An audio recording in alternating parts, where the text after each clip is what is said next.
This is textbook authoritarian takeover 101. I knew I should have taken that class. And not majored in submissive liberal crying 101. Oh. Let's be real. Rachel Maddow has never been known for staying chill, especially when Donald Trump's name enters the conversation. Her brand thrives on high-octane monologues and political theatrics, often diving into theories that even die-hard partisans find eyebrow-raising. Some of the wildest accusations in recent memory? Yep, many came straight from that MSNBC desk, with Maddow steering like she's narrating the next season of a political thriller. For her, every headline is a cue to ramp up the drama and dive deep. 4 hours of Joe Scarborough shouldn't be allowed in this country. and then like Rachel Maddow, like it's schizophrenic at times. Like, yeah, I do think there should be some semblance of an idea that, look, they're kicking progressive ass right now.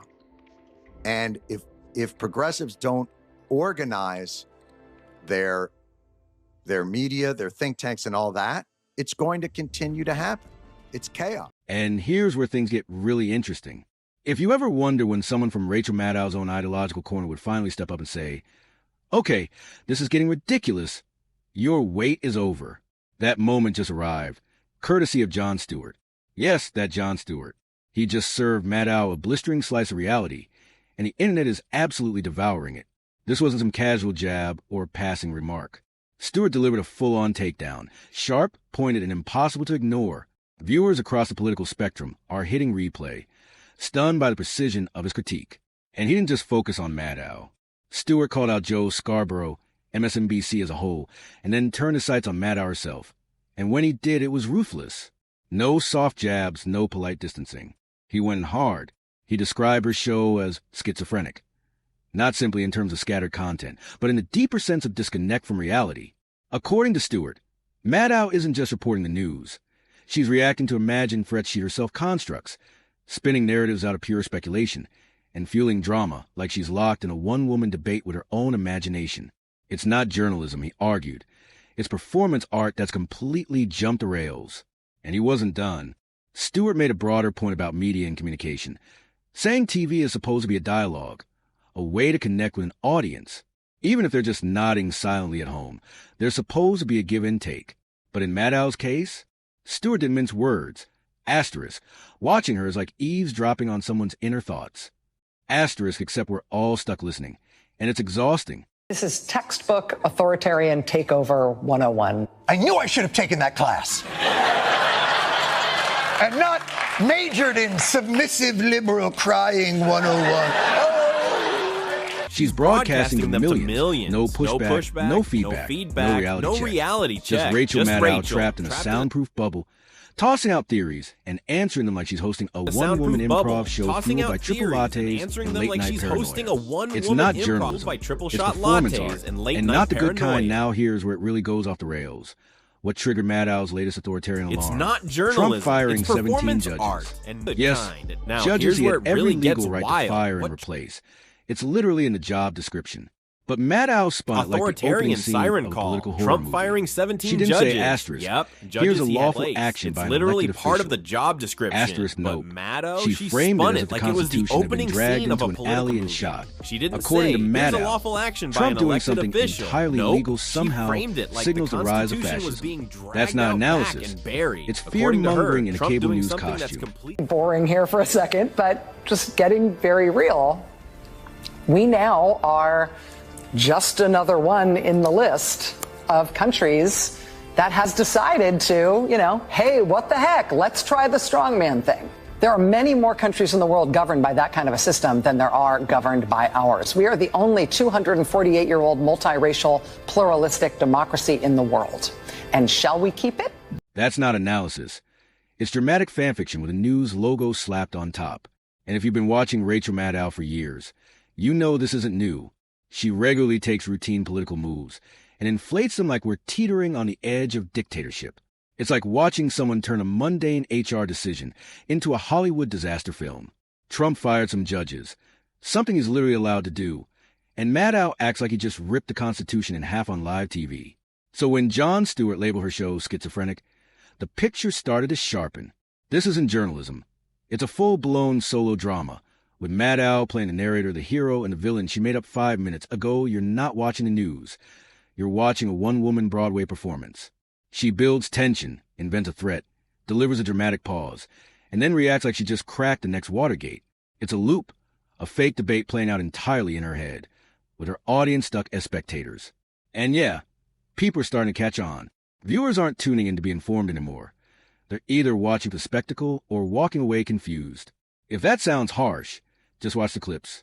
It's all there, the drama, the paranoia, the performance. A lot of our fellow Americans say we shouldn't. See, what they really don't want is for those tens of millions of Americans to wake up tomorrow feeling scrappy as hell.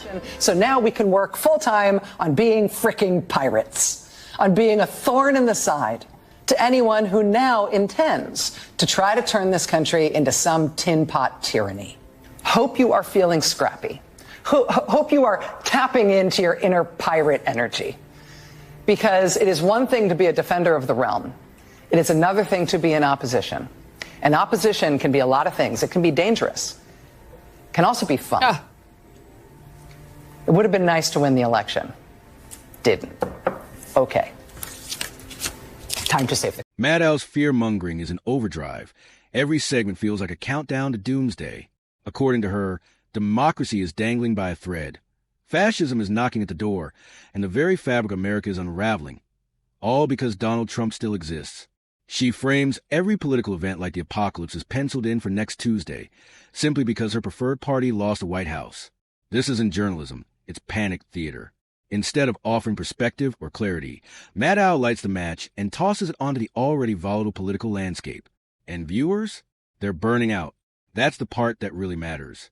Because this kind of relentless meltdown doesn't just drive up ratings. It drives people away from facts, away from meaningful discourse. And yes, even away from the Democratic Party. When every headline is treated like a five-alarm crisis, nothing carries real weight. People aren't tuning in for hysteria. They're looking for truth. And Maddow's serving up chaos with a side of paranoia. The doom and gloom routine is wearing thin. Voters don't want to be scolded or guilt-tripped every election cycle.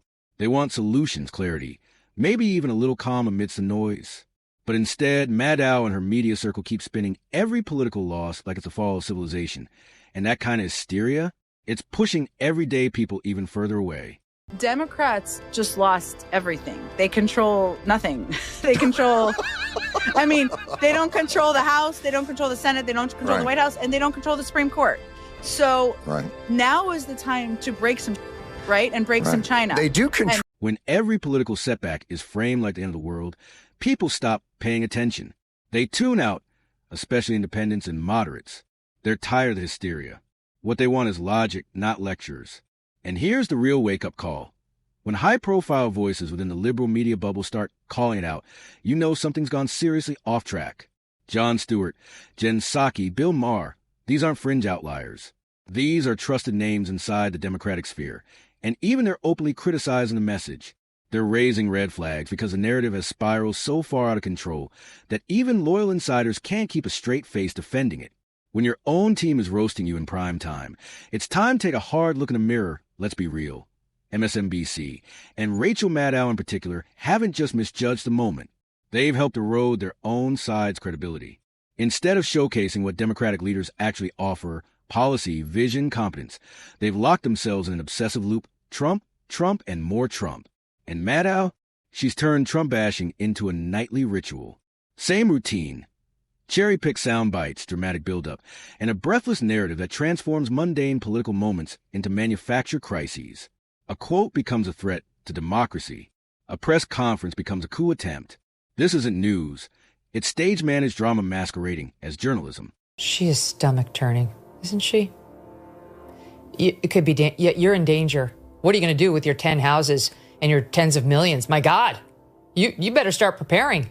You should start getting the medication kits and the food right now. Store away. Trump is coming for you, Rachel. Jeez, could be fun. Could be fun. Oh, yeah. Who would ever know what it's like for MSNBC to be in the opposition? Oh, wait. Russia. But here's the real damage. While Maddow's busy turning molehills into mountains, voters are left with nothing of substance. No real solutions, no clear direction. Just a steady stream of theatrical outrage. Sure, it might generate clicks and win applause in the echo chamber, but when it's time to vote, people are waking up and realizing there's no meat on the bone. And when voters see through the smoke, they don't get angry. They get bored. They tune out. They walk away, and that's exactly what we're watching unfold.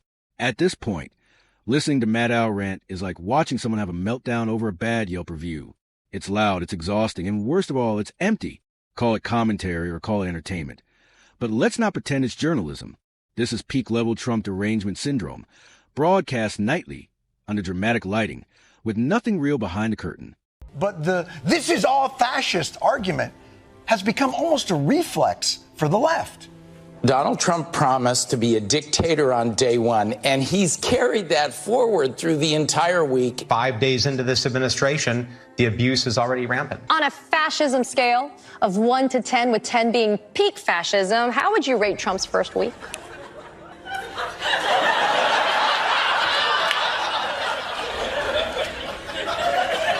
These elite media figures live in a fantasy world, completely disconnected from the everyday struggles regular Americans face. While working-class people are out there battling sky-high rent, outrageous grocery prices, and the crushing wave of inflation, especially in the final years of Biden's presidency, Rachel Maddow is comfortably settled in a climate-controlled studio, latte in hand, untouched by any of it. She's not stressing over /$6 eggs or racking up overdraft fees. She's focused on polishing her brand and fine-tuning her outrage. And who's in her crosshairs? Not the people actually responsible for the current economic mess. No, Maddow's still stuck on Trump, like it's 2016 all over again. Let's be real. This isn't about speaking truth to power. It's about keeping the money machine running. Her six-figure empire is built on outrage, and Trump is still the golden goose. As long as she keeps blaming him for everything, she stays relevant, her viewers stay angry, and MSNBC keeps cashing in. I would say it's not fascism. Do I not understand what fascism is? Republicans control the House, the Senate, the executive, and the judiciary. Let's get real. Many elite media figures, Rachel Maddow chief among them, don't live in the same world as the rest of us. While working-class Americans are sweating over sky-high rent, absurd grocery prices, and a gut punch of inflation that spiked during Biden's final years, Maddow sits comfortably in a climate-controlled studio, latte in hand, untouched by the chaos outside her bubble. She's not worrying about /$6 eggs or overdraft fees. She's busy polishing her brand and fine-tuning her outrage. And who's the target of that outrage? Not the people actually responsible for the financial mess we're in. Nope. Maddow is still laser-focused on Donald Trump, like it's 2016 all over again. But let's be honest, this isn't about holding power accountable.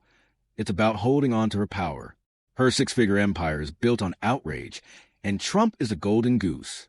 As long as she keeps blaming him for everything, she stays relevant, her viewers stay angry, and the network keeps cashing checks. This isn't journalism. It's a business model. Maddow doesn't dare address the economic pain crushing millions across the country. Why? Because speaking the truth might rattle her loyal fan base. Worse, it might threaten her paycheck. So she plays it safe. Point at Trump, stir the pot, cash the check. That's not bravery. That's strategy. And people are finally starting to see through it. It's amazing how recklessly some journalists throw around words like fascist, like they're handing out candy at a parade. No thought, no pause, just pure drama. Why? Because they're hell-bent on painting Trump as the ultimate villain. At that point, facts aren't just ignored, they're steamrolled. Because let's face it, outrage sells. And spinning the narrative matters more than telling the truth in Maddow's studio. Even Jon Stewart, yes, that Jon Stewart, laid it out with brutal clarity. Just because Republicans currently control several branches of government doesn't mean we're living in a fascist nightmare. Power wasn't seized in a coup. It was handed over through legal ballots. The democratic process worked exactly as it was designed to. But Maddow doesn't acknowledge that. She twists it, distorts it, because it doesn't fit the narrative she's selling. We know the playbook by now. When her side loses, she doesn't reflect, she lies. Then she plays a victim. And somehow, we're all supposed to buy into this drama. Stewart nailed it when he described Maddow's show as schizophrenic. Not because it's disorganized, but because it feels like she's having a debate with her own imagination. She invents a threat, spins it into an emergency, reacts to it with a dramatic monologue, and then repeats the cycle. It's not reporting. It's performance art in a pantsuit. The American people voted. The Constitution was followed. No one stormed the gates of democracy, but in Maddow's world, every Republican win is a prelude to dictatorship. It's exhausting, and it's dishonest. Worse, it insults millions of voters who made their voices heard through the proper channels. When you start calling every election loss a sign of authoritarian collapse, you're not just crying wolf. You're eroding the power of real warnings. When words like fascism are used as punchlines instead of serious accusations, they lose all meaning. Maddow and her media cohorts aren't raising awareness. They're manipulating language to score cheap political points. And people are waking up. She loves tossing out labels, but most of them don't hold water. The way she strings together half-truths and fear-mongering. You could build an entire studio set out her narratives and probably fill it with recycled teleprompter scripts. And yet, she always plays a victim. According to her, Donald Trump isn't just a political opponent. He's the reason for every problem in her life. She's constructed a soap opera in which she's simultaneously the brave heroine, the informed narrator, and the damsel under siege, all while carefully avoiding any accountability for her own side's failures. When inflation exploded under Biden, when the Southern border spiraled into chaos, when foreign policy stumbles made headlines, Maddow went silent. No critique, no analysis, not even a raised eyebrow, because holding her own party accountable doesn't fit the script. And in her world, the narrative is everything. Facts that don't support it, ignored. Real issues that might challenge it, omitted. Instead, she does what she always does, points at Trump and screams. Even Megyn Kelly, no stranger to media controversy, has called her out, and she's not wrong. Maddow isn't just biased. She's completely detached from reality. Her show isn't just skewed. It's sealed off, a closed-loop echo chamber where inconvenient facts get twisted into ratings bait. It's not just spin anymore. It's full-blown fantasy. Maybe, just maybe, it's going to take voices like Jon Stewart and Bill Maher to finally break through that bubble. These aren't conservative firebrands looking to score points. They're longtime liberals with real backbone, unafraid to speak uncomfortable truths even when it means challenging their own side. That's what makes their critiques sting. They're not cheap shots, they're reality checks. Stewart and Maher aren't driven by rage bait or blind loyalty. They've both held the right and the left accountable when things go off the rails. So when they start swinging at Maddow's narrative, it isn't partisan, it's honest. It's a reminder that journalism is supposed to ask hard questions, not just parrot party lines. Because let's face it, Maddow's show doesn't just lack balance, it lacks honesty. And eventually, even her most loyal viewers are going to want more than recycled outrage and dramatic lighting. They're going to crave substance, something real that actually challenges their thinking, instead of coddling their bias. But will Maddow listen? That's the big question. Because once your brand is built on outrage, truth starts to feel like a threat. Stepping outside the bubble isn't just risky for your image, it's risky for your income. Still, voices like Stewart and Maher are a sign that not everyone on the left has traded integrity for applause. Some are still willing to speak truth, even when it costs them. And that's what journalism needs now more than ever.